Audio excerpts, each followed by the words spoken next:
नमस्कार दोस्तों, स्वागत है आपका द स्टडी आईएएस के चैनल पर। आज हम वापस लौटे हैं मार्गदर्शन के एक नए एपिसोड के साथ। मार्गदर्शन का यह नया एपिसोड जो ये तकरीबन 1 महीने के अंतराल के बाद वापस आ रहा है, इसके बारे में आपको बताना चाहेंगे कि हम लोग कुछ नए फ्रेम्स और नए कुछ आइडियाज़ ट्राई कर रहे थे। और मणिकांत सर भी अपने व्यस्त शेड्यूल के कारण 15 अगस्त से पहले तक काफ़ी बिजी चल रहे थे। तो अभी वापस आपके सवालों का जवाब लेके मणिकांत सर यहाँ पर हैं। Thank you sir. Thank you. Yes mister Prashant. Okay sir, हमारे एक छात्र का पहला सवाल है जो कि मेरे भी तैयारी के दिनों में मेरे दिमाग में चलता था कि पढ़ाई के वक्त डिसिप्लिन कैसे मेंटेन किया जाए तैयारी के दौरान। देखिए प्रशांत, पहले मैं आपके पहले क्वेश्चन का आंसर देना चाहूँगा। अभी अभी आपने हमारे ऑडियंस को एड्रेस करते हुए कहा कि हम लोग बिजी थे, तो मैं अपने ऑडियंस को एश्योर करना चाहता हूँ कि कभी हमारा हो सकता है, कभी आउट स्टेशन जाने के कारण या कभी कोई क्लास स्केड्यूल के कारण, अगर if I am just not going to take my session on Saturday, तो मैं उनके क्वेश्चंस को इग्नोर नहीं होने दूंगा। आप अपने क्वेश्चंस को भेजते रहिए, that will be duly answered. समय के साथ उसका आंसर जरूर किया जाएगा। अब आपके क्वेश्चन का सवाल, जैसे बच्चे ने एक सवाल पूछा है कि भाई पढ़ाई के समय डिसिप्लिन मेंटेन करना कितना मतलब कैसे करें। कैसे करें।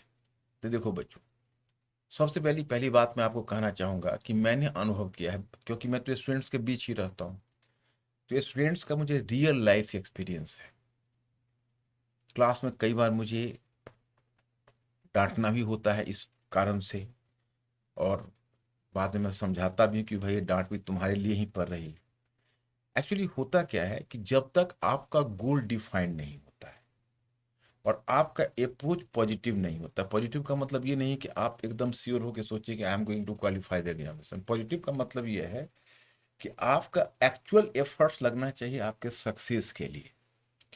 तो जिस ही समय आपका गोल डिफाइंड होगा, उस गोल के प्रति आपका डेडिकेशन होगा। अब कैन यू बिलीव दैट कि मैंने 3 क्लासेस लिया है, 10 मिनट्स पहले मेरा एक क्लास फिनिश हुआ है, चौथा मैं आपका क्वेश्चन का आंसर देने आ रहा हूँ।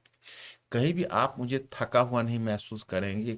क्यों नहीं महसूस करेंगे? क्योंकि मेरा गोल डिफाइंड है कि मुझे अपने स्टूडेंट्स को थिंकिंग क्रिएचर बनाना है।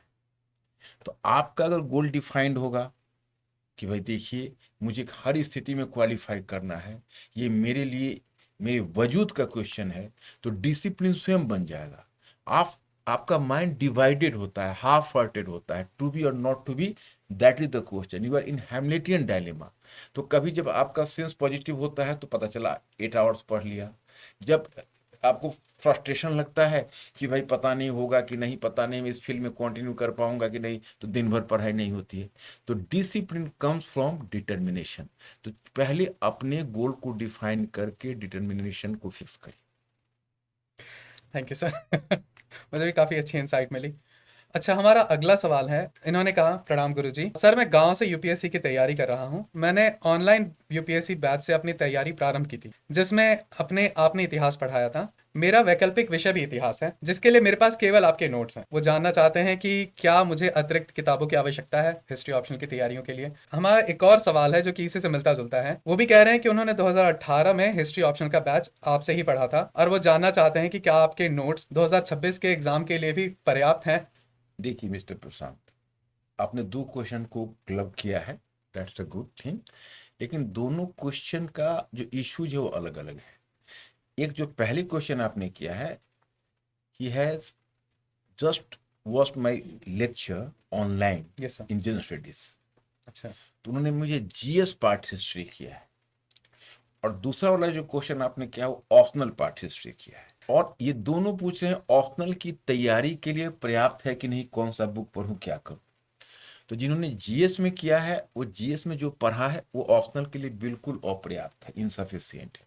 क्योंकि ऑप्शनल में क्या होता है कि हमें वर्टिकल इन डेप्थ में जाना होता है, और apart from that we need to have the sense of historiography.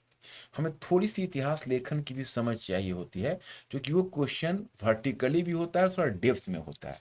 और ऑप्शनल के क्वेश्चन में हॉरिजेंटल हॉरिजेंटल ही काम चल जाता है।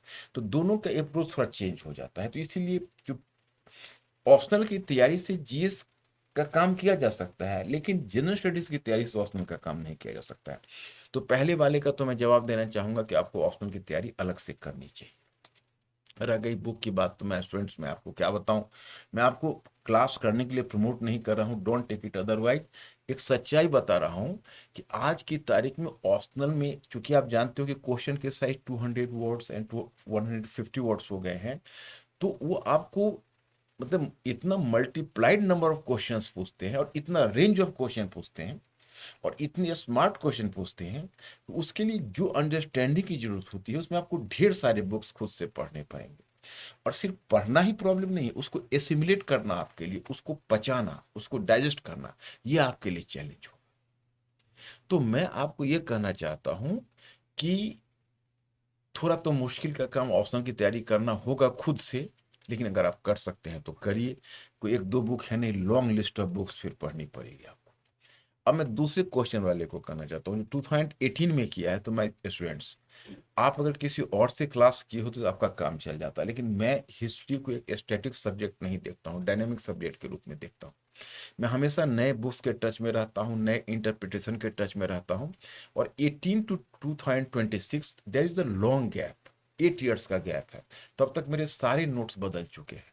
तो मैं आपसे यह कहूँगा कि कोशिश करिए आप कि जितना लेटेस्ट से हमारे सोर्स से आप पढ़ सकेंगे उतना आपको फायदा हो। Thank you sir. सर हमारा अगला सवाल है, ये कह रहे हैं कि how to start CSAT and how to get schedule and if not clear in one attempt and second attempt how to restart yourself. ये कह रहे हैं कि अगर इनका पहले और दूसरे अटेम्प्ट में नहीं क्लियर होता है तो दोबारा तैयारी की शुरुआत कैसे करें।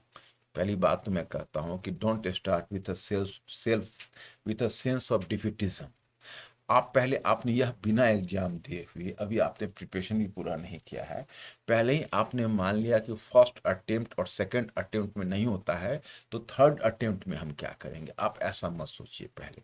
क्योंकि इस माइंड सेट के साथ आप प्रिपरेशन करेंगे तो फिल करने की संभावना बढ़ जाएगी। सी सेट कोई हवा नहीं है। देखिए, मैं आपको बताऊं कि सी सेट में आप 32 क्वेश्चंस इस बार केवल और केवल कॉम्प्रिहेंशन से थे।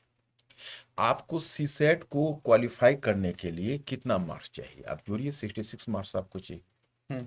और 66 मार्क्स के लिए आपको कितने क्वेश्चन चाहिए, एक क्वेश्चन 2.5 मार्क्स के हुए, ये सर। तो कैलकुलेट करके बताइए कितने क्वेश्चन चाहिए। सर तकरीबन 30 के आसपास क्वेश्चन करेक्ट चाहिए, अगर ए भी गलत नहीं है तो।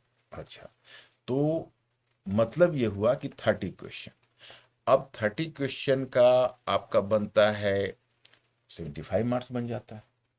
And to be exact 28 question होते हैं। अब मैं लेकिन आपको बताऊं कि मेरा एक स्टूडेंट था जी sir. just 1 year back, 2 year back, and he has even qualified the final exam, and presently is income tax officer. मतलब इनकम टैक्स ऑफिसर मतलब ही इज ट्रेनिंग। अब वो स्टूडेंट 27 करेक्ट करके आया था, डिड टू 27। और वो कहा कि सर मेरा बॉर्डर लाइन केस है, I have done 27 questions but 27 का 27 करेक्ट हो, 26 नहीं हो सकता, I can give the guarantee.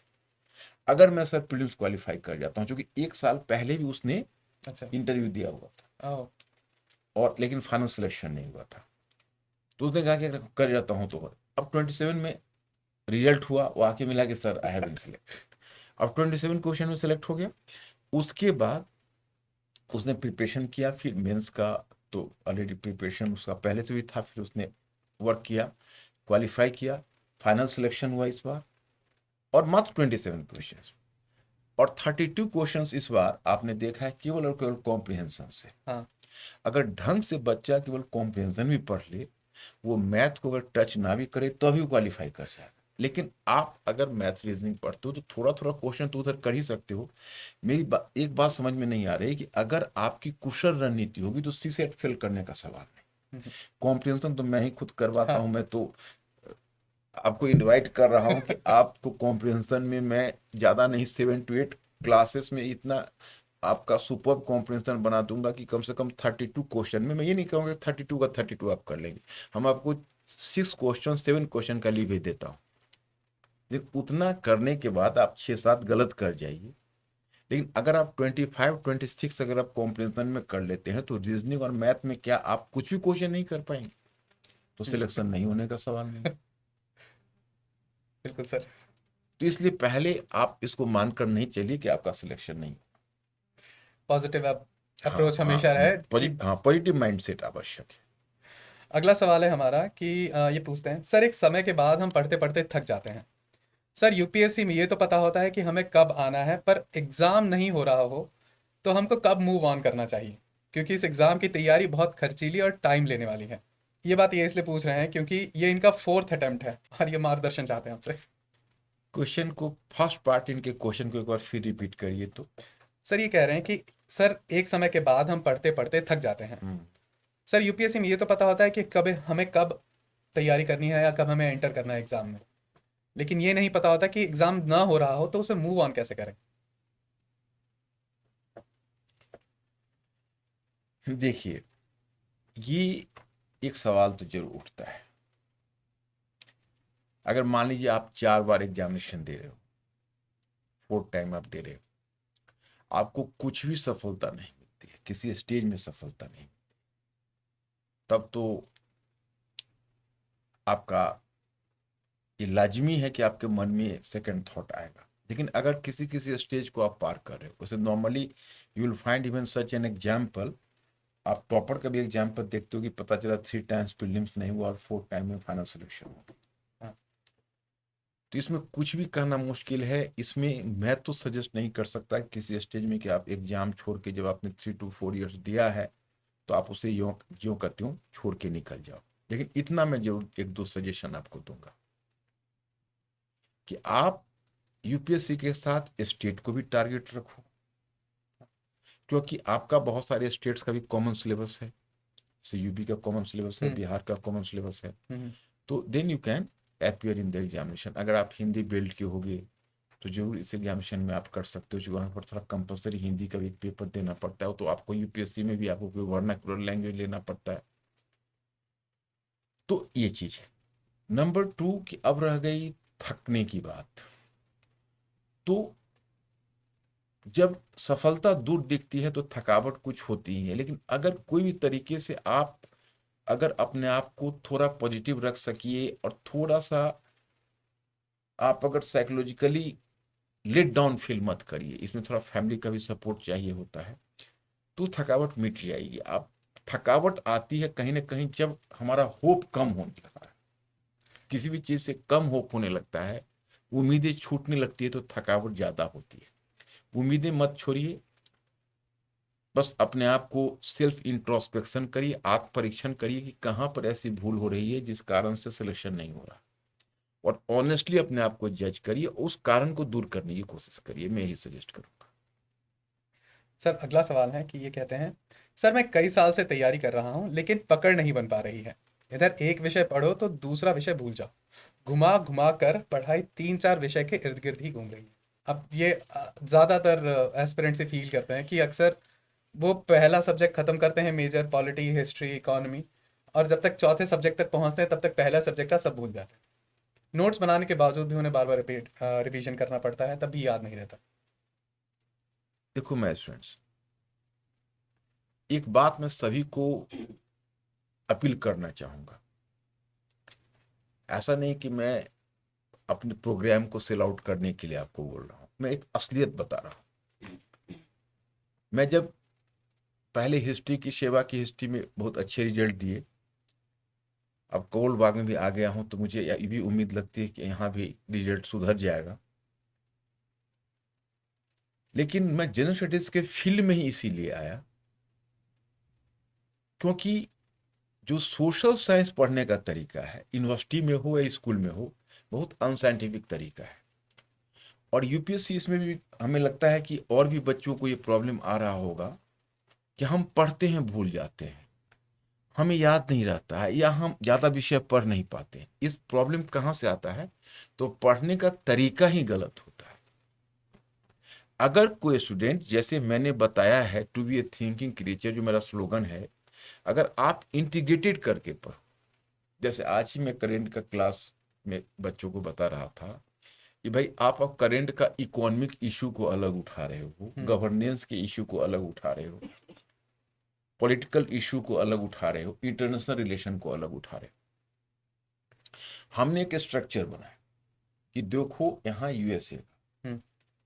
Tariff war, अब टैरिफ वॉर हुआ तो क्या जियो इकोनॉमिक चैलेंज इंडिया के सामने, तो जियो इकोनॉमिक चैलेंज है, उसका दो एस्पेक्ट है। एक, आपका नेशनल इकोनॉमी मजबूत होना चाहिए।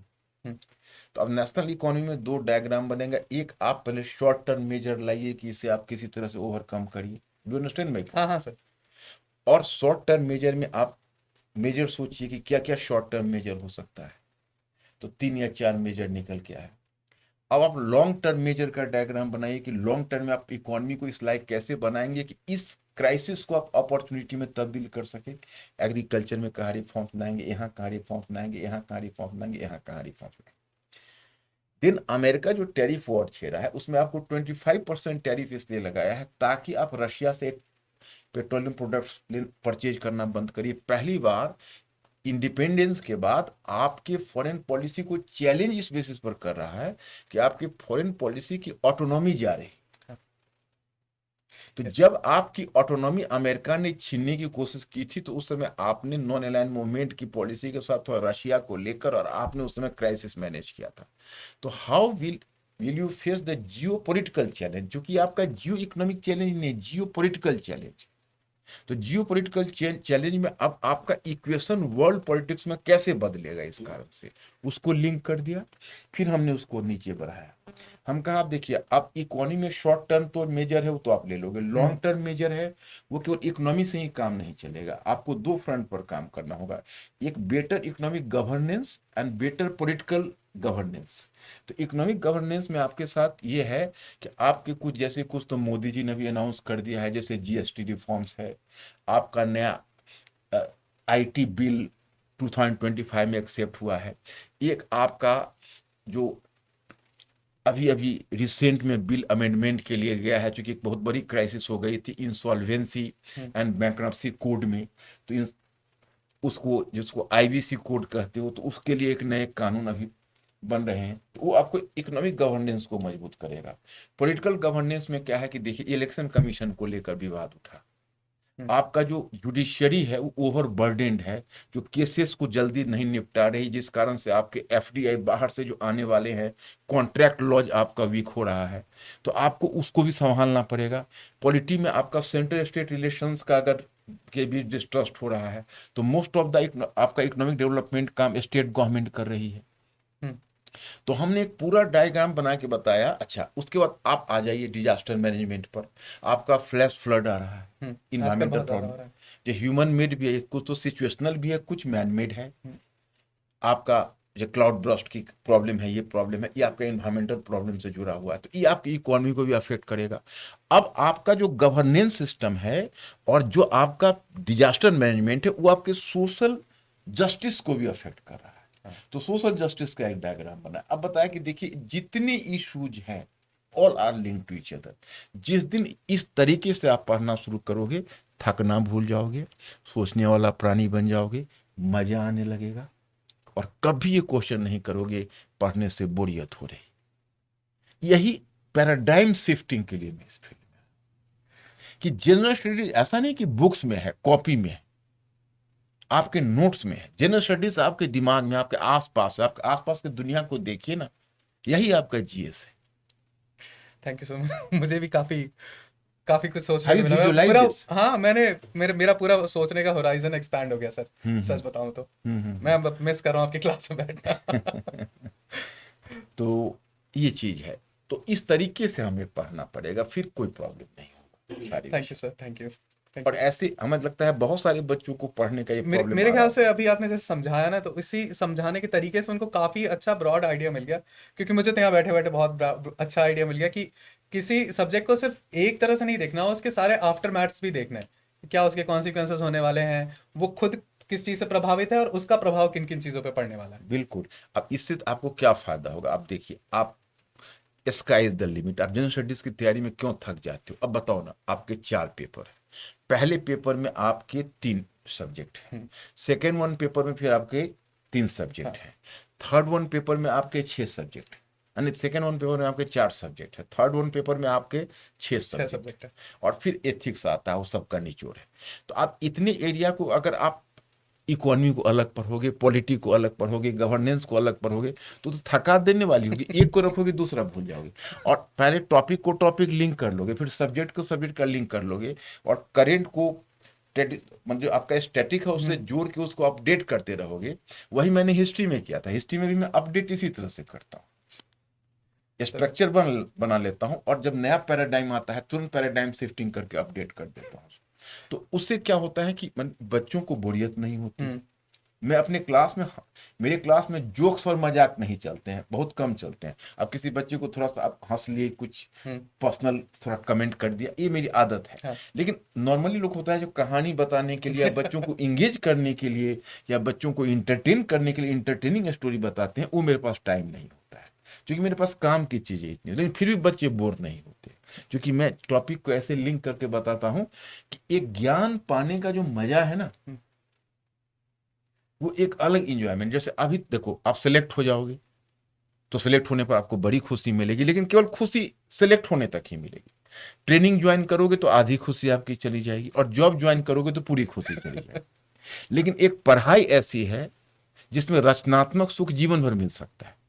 मैं 33 ईयर से पढ़ा रहा हूँ, स्टूडेंट लाइफ में मैंने पढ़ा है, लेकिन आज भी मुझे पढ़ने पर एक्साइटमेंट हो रहा है। जैसे आज आपका जो ये पॉडकास्ट खत्म होगा तो खुशी होगी, मैं घर जाऊंगा तो पहले डिनर लूंगा, डिनर करके थोड़ा सा वॉक करके और फिर कुछ नई बुक खोलूंगा। So I am just waiting for this time कि मतलब कोई एक नया आइडिया दिमाग में लाऊंगा।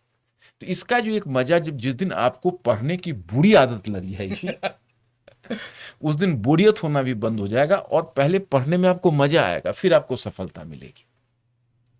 एक्सेलेंस के पीछे भागो, कामयाबी के हाँ। नहीं। ठीक है सर। सर हमारा अगला सवाल है कि ये कहते हैं he is a second year student in diploma in electronics and robotics. उनका क्वेश्चन है कि अगर ये साइंस बैकग्राउंड से हैं तो अपना तैयारी कैसे स्टार्ट करें। देखो मैं स्टूडेंट्स, अगर आपको तैयारी स्टार्ट करनी है और साइंस से आपको, तो साइंस के बच्चे ब्रिलियंट होते हैं, इसमें कोई शक नहीं। कारण क्या होता है कि क्लास 10th के बाद आप बाइफरकेट करके साइंस में चले जाते हो, अपने प्रोफेशनल डिग्री में चले जाते हो। तो क्या होता है कि यहाँ क्लास 12 तक तो चलो ह्यूमैनिटीज वाले तो भी ठीक रहते हैं, स्कूल डेज में जब तक रहते हैं तब तक टीचर किसी न किसी रूप में इंगेज किए रहते हैं, पढ़ाने का तरीका जो भी हो। लेकिन जब कॉलेज में जाते हो ना, तो that starts in the period of picnic and honeymoon. तो वो कॉलेज डेज में क्या होता है कि दिमाग खाली रह जाता है। इधर क्या होता है, जो साइंस वाले और प्रोफेशनल डिग्री वाले होते हैं वो हमेशा वरीड होते हैं, क्योंकि उनको हमेशा सेमेस्टर में खतरा होता है कि वे सेमेस्टर ना फेल कर जाओ, फिर कैंपस सिलेक्शन की बात होती है। तो इसलिए उनका दिमाग कम से कम चालू हालत में रह जाता है। लेकिन साइंस वाले स्टूडेंट्स के साथ एक ही दिक्कत होती है, जैसे क्लास 10 तक आपने पढ़ा, सीबीएसई सिलेबस से आप होगी, मोस्ट ऑफ द स्टूडेंट्स उसी से होते हैं, तो आपने वहां भी एनसीईआरटी पढ़ी होगी। लेकिन अब प्रॉब्लम उसमें क्या होता है कि एनसीईआरटी में आपको रोट लर्निंग करवा दी जाती है। आपके जो टीचर होते हैं स्कूल में, वो कहते हैं कि भाई आप साइंस पढ़ो, मैथ पढ़ो, फिजिक्स पढ़ो, केमिस्ट्री पढ़ो, और 2-3 दिन तक आप 3 to 4 डेज में आप किसी तरह रोट लर्निंग करके और एसएसटी का पेपर दे लो, और आपको एसएसटी जैसे जैसे क्वालिफाई करके आप चले जाओ, कोई बात नहीं, आपको तो साइंस आपका मकसद है। अब जब आप सोशल साइंस पढ़ोगे तो आपको बहुत समय तक अपने माइंडसेट को सोशल साइंस लाइक बनाना पड़ेगा। ये आपके लिए चैलेंज है। तो आप पहले एनसीईआरटी से ही शुरू करो, मेरा सजेशन, उसी को पढ़ो। Thank you sir. सर एक विद्यार्थी हैं, ये आपके बहुत बड़े फैन हैं और इन्होंने असल में एक सवाल नहीं 7 सवाल पूछे हैं। 7 सवाल। अच्छा, ये तो मैं ये कहानी याद है कि एक स्टोरी है, हती मताई 7 सवाल। इस पर एक बुक है। अच्छा। एक हती मताई कोई था। हाँ हातिम ताई हाँ, पढ़ा हातिम था। ताई है ना, हाँ 7 सवाल नहीं पूछा था, इन्होंने भी हमसे 7 सवाल पूछा। तो ये तो हाथी मताई वाली बात हो गई फिर तो, है देखते हैं ना? देखते हैं आगे क्या एडवेंचर मिलता है इसमें। तो इन्होंने कहा इनके 7 सवाल हैं, जिसमें हम्म। पहला सवाल यह है कि प्रीलिम्स के लिए प्रारंभिक परीक्षा के लिए क्या क्या पढ़ना चाहिए, करंट अफेयर और एनसीईआरटी किताबों को कितना महत्व दें, इसके अलावा और क्या पढ़ना चाहिए, और स्टैंडर्ड किताबों की सहायता भी ले सकते हैं, अगर लेते हैं तो कितना लाभकारी हो सकता है वो। देखो मैं स्टूडेंट्स, जैसे मैं जब टैलेंट को स्पॉइल होते देखता हूं तो मुझे बड़ा कष्ट होता है। तुम लोगों का भी यूथफुल माइंड है, तुम लोग एक टैलेंट हो, और तुमने जो सवाल किया है वो एकदम बताता है कि प्रीलिम्स के प्रिपरेशन के बारे में बिल्कुल से तुम अभी अनभिज्ञ हो। इनका दूसरा सवाल भी कुछ ऐसा है, उन्होंने ये हम्म। पूछा था कि मेरा दूसरा सवाल ये है हम्म। कि तैयारी पहले मुख्य परीक्षा की करें या प्रारंभिक परीक्षा की। नहीं, वही मैं सवाल करना चाहता था। अच्छा है कि दूसरा सवाल बेहतर होता है, इनका आप 7 सवाल बोल देते तो हम सारे सवालों में कनेक्टिविटी बना के इनको आंसर कर हाँ, देते। इनका अगला सवाल है कि मेरा वैकल्पिक विषय इतिहास है, लेकिन ग्रेजुएशन में मेरा ये विषय नहीं था। अब इसमें न जाने ऐसी कौन सी बला है कि नंबर कम आते हैं पता नहीं क्यों। कितना भी अच्छा उत्तर लेखन कर लूं, एग्जामिनर प्रोफेसर नंबर काट ही देते हैं। आंसर राइटिंग को कैसे सुधारें कि नंबर भी ना कटे, और इतिहास का इतना बड़ा भाग प्रॉपर सिस्टमैटिक तरीके से कैसे डिवाइड करें उसके अध्याय को। इतिहास के उत्तर लेखन में घटनाओं, तिथियों, कालखंडों का कितना महत्व होगा। ये आपके बहुत बड़े फैन है, इन्होंने अगला सवाल पूछा था, बौद्धिक जुगाली क्रिटिकल थिंकिंग कैसे डेवलप करें, ये हम सभी परीक्षार्थियों के लिए किस प्रकार लाभदायक होगा। इनका अगला सवाल है, सेल्फ स्टडी के लिए स्टैंडर्ड बुक्स कौन सी हैं। इन्होंने बेसिकली जितने भी यूपीएससी रिलेटेड सवाल आ सकते थे उन्होंने सारे एक ही बार में पूछ लिए। यदि सेल्फ स्टडी करना हो, कौन कौन से स्टैंडर्ड अच्छे लेखक की बुक इतिहास के लिए अवेलेबल है, और हर सेगमेंट के लिए, चाहे वह वर्ल्ड हिस्ट्री हो, मॉडर्न इंडिया हो या प्राचीन भारत हो। एक अच्छा उत्तर लेखन कैसा होना चाहिए, उसके कितने आयाम हैं, उसमें क्या क्या सम्मिलित करना चाहिए, परीक्षार्थियों को उत्तर लेखन करते समय किन किन बातों का मूलतः ध्यान रखना चाहिए, मुख्य परीक्षा की तैयारी के लिए क्या क्या करना है। पहली बात तो मैं आपको बताऊं कि आपके जो 7 सवाल है, अगर मैं इसका सही मायने में उत्तर दूं तो मुझे 7 डेज लगेंगे। समय अपर्याप्त है। लेकिन मैं एक दो बात बताऊं, आपकी एक दो सवाल को मुझे थोड़ा सा समझना पड़ेगा। जैसे इन्होंने पहला सवाल पूछा है कि प्रीलिम्स की तैयारी के लिए क्या करें, करंट पढ़े, ये पढ़े, और फिर उन्होंने ऊपर अगला सवाल पूछा है कि हिस्ट्री मेरा ग्रेजुएशन में नहीं था लेकिन मैंने ऑप्शनल में रखा है, मार्क्स कम आ रहे हैं। तो इसका मतलब है ये इन्होंने प्रीलिम्स क्वालिफाई करके मेंस दिया होगा, तब तो मार्क्स का सवाल खड़ा हुआ होगा। या हो सकता है कहीं टेस्ट सीरीज में इन्होंने पेपर दिया होगा, वहां इनको मार्क्स कम मिला होगा। अब ये ये हमेशा बुद्धियां हमें ये समझ में नहीं आ रही है कि जब ये मैंने ही is just fighting for prelims, then कौन सा सिचुएशन ऐसा आया जिसमें इनको हिस्ट्री में मार्क्स नहीं आए, जबकि इनका ग्रेजुएशन में हिस्ट्री नहीं था। तो ये थोड़ा सा, ये क्वेश्चन मुझे थोड़ा सा भ्रम में डाल रहा। लेकिन कोई बात नहीं, मैं मान के चलता हूं कि आपको किसी कहीं पर आपने टेस्ट सीरीज दी, आपको मार्क्स नहीं दिया। तो मैं आपको पहले ही बता दूं कि देखिए, बौद्धिक जुगाली जो आप कर रहे हैं, पहले तो आपको स्टैंडर्ड नॉलेज हिस्ट्री में होना चाहिए, मैंने कोई भी ऑप्शनल में, नॉट सिंपली इन हिस्ट्री। अब रह गई मार्क्स की बात, तो आप यही मानकर चलिए इसी बार आप देखिए ऑल इंडिया हिंदी माध्यम में जो टॉपर है और सेकेंड टॉपर है हिंदी हिंदी माध्यम का, अंकिता कांति और अंकिता रविराज। कांति और रविराज, ये दोनों के मार्क्स, जैसे रविराज के मार्क्स 298 है और अंकिता का मार्क्स 287 है। अब अदर वे अराउंड सर, 287 है रविराज के, अंकिता कांति के 290। नहीं नहीं नहीं, अच्छा, अंकिता मैं ही भूल कांति रहा का, हूँ हाँ, रविराज कहीं ज्यादा है, हाँ हाँ हाँ, 298 मार्क्स, सॉरी सर। तो टचिंग 300 यू कैन से। अब अगर आप ऑल इंडिया इंग्लिश मीडियम का भी टॉपर देखेंगे, फर्स्ट टॉपर सेकंड टॉपर, तो हिंदी मीडियम के दोनों टॉपर से कम है उनके मार्क्स। और जो all India first topper second topper है, जो ऑल इंडिया टॉपर है, उनका पॉलिटिकल साइंस है, और ये हिंदी माध्यम वाले दोनों टॉपर, इनका हिस्ट्री है। ये भी कोइंसिडेंस है कि दोनों के एक ही सब्जेक्ट है, first topper second topper all India के। तो जाहिर है कि उनको जनरल स्टडी में ज़्यादा मार्क्स आए, इन लोगों को जनरल स्टडी में कम मार्क्स आए, इसलिए लोग नीचे रह गए और वो ऑल इंडिया टॉपर के रैंक में चले गए। तो कुल मिलाकर ऐसा तो आप प्रूव नहीं कर सकते कि हिस्ट्री में कम मार्क्स आते हैं, क्योंकि इसका तो आपको ज्वलंत उदाहरण मैं सामने दे रहा हूँ। इसमें तो हिस्ट्री में तो बेसिकली ऐसा हुआ कि हिस्ट्री में नंबर आने के कारण ही सिलेक्शन हो गया, सिलेक्शन हो गया। और प्लस 13 मेरे स्टूडेंट्स हैं हिस्ट्री में जो क्वालिफाइड हैं इस बार, जिसमें मैक्सिमम का मार्क्स 275 278 से ज़्यादा है। तो सब्जेक्ट में मैं नहीं मान के चलता, मैं ये भी नहीं कहता किसी भी सब्जेक्ट में कम मार्क्स आते हैं। मतलब अगर सब्जेक्ट की ईमानदारी से आपको अगर कोई उचित गाइडलाइन मिल जाए, या समय की अगर आप सब्जेक्ट की बेहतरीन तैयारी करते हो, तो कोई भी ऑप्शनल है उसमें मार्क्स आ सकते हैं, इसमें कोई शक नहीं। तो हमको लगता है कि आपका पढ़ने का तरीका ही सही नहीं है, पहले पढ़ने का तरीका सीखना होगा। लेकिन ये मुझे पता नहीं है कि आप पढ़ कैसे रहे हो, जो मैं आपको इसका सही तरीका बताऊं, क्योंकि सही तरीका बताने में टाइम लगता है। हम बस एक ही शॉर्टकट में बोलेंगे और सारे बच्चों को बोलेंगे कि आप अपना जो पढ़ाई है उसको इंफॉर्मेशन से अंडरस्टैंडिंग की तरफ मूव करें। हाँ, जैसे आपने अभी करंट अफेयर के लिए हाँ, बताया था। तो इंफॉर्मेशन से जब अंडरस्टैंडिंग की तरफ जब जाती है ना, तो सबसे पहली बात होती है कि पढ़ने में खुद को मजा आता है, दिलचस्पी होती है, उत्साह होता है। जैसे मैं क्यों नहीं थकता हूँ, क्योंकि मैं अंडरस्टैंडिंग बेस्ड पढ़ाई करता हूँ। इंफॉर्मेशन बेस्ड करूँ तो सबसे पहले मेरा डेटा के मामले में अगर मैं आंकड़ा आधारित पढ़ाई करूँ तो मेरा तो बंटाधार हो जाएगा, क्योंकि मुझे आंकड़े याद, मुझे क्लास में कुछ स्लिप लेके पढ़ाने की आदत नहीं है, फ्लो ही टूट जाता है।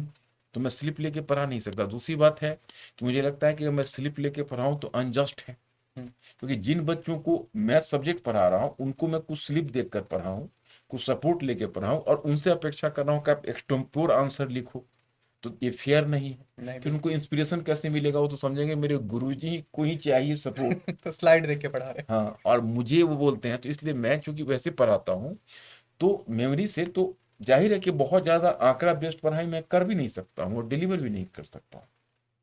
मैं एनालिसिस करता हूँ और उतना ही आंकड़ा लेता हूँ जितना मुझे अपने एनालिसिस के सपोर्ट के लिए चाहिए, और यही तरीका है यूपीएससी में होता है। क्योंकि लेकिन आप लोग तरीका चूंकि नहीं जानते हो ना, तो आपकी मेहनत ज्यादा, इनपुट ज्यादा लग जाती है और आउटपुट कम आ पाता है। तो इस तरीके को सीखिए, आप टॉपिक से टॉपिक को जोड़ के पढ़िए, सब्जेक्ट को सब्जेक्ट से जोड़ के पढ़िए, डेफिनेटली आपको फायदा मिलेगा, इंटरेस्ट भी आएगा, अंडरस्टैंडिंग भी बनेगी, आप मार्क्स भी ला पाएंगे, इसमें कोई शक नहीं। एक और अगला सवाल है, इन्होंने तो अपना नाम ही दिया है। कहते हैं इनका नाम रुपेश कुमार है। ये कहते हैं कि आपके स्टूडेंट हैं और इन्होंने आपसे पढ़ाई कर रखी है। इनका एक दोस्त है जो कि ऑनलाइन क्लास लेना चाहता है, लेकिन कहते हैं कि वो अभी फीस अफोर्ड नहीं कर सकता, उसके लिए मदद चाहते हैं आने वाले कोई ऑनलाइन बैच।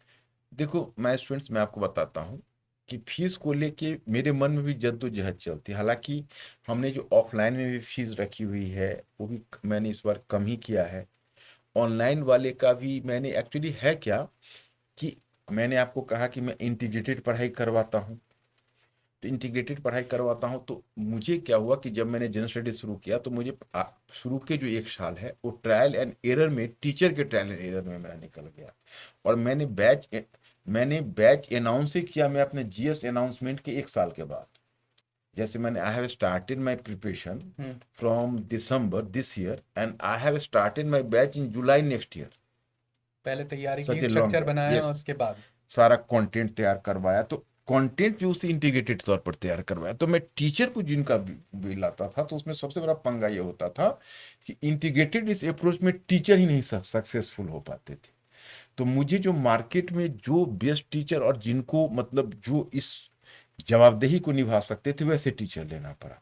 तो जाहिर है कि थोड़ा सा कॉस्ट ज्यादा पड़ा, हम किसी टीचर को जहां तहां से उठा नहीं सकते थे। बिल्कुल।